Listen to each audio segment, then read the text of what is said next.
যত গোপন কথা লিখেছি তারে, সব জেনে তবুও সে কিছু বোঝে না রে। তার কথাতে বন্ধু ভেবে লিখে দিলাম নাম, লাল খামে ভালোবাসা তাবিজ পাঠালাম।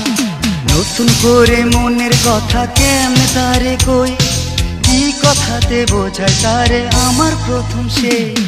পাশের বাড়ির ওই মেয়েটি বলল সেদিনে, তুমি ছাড়া এই জীবনে আর তো কিছু নেই, শুধু মালা গেঁথে সময় চলে যায়, তারে পরাতে পারি না কিছুতে।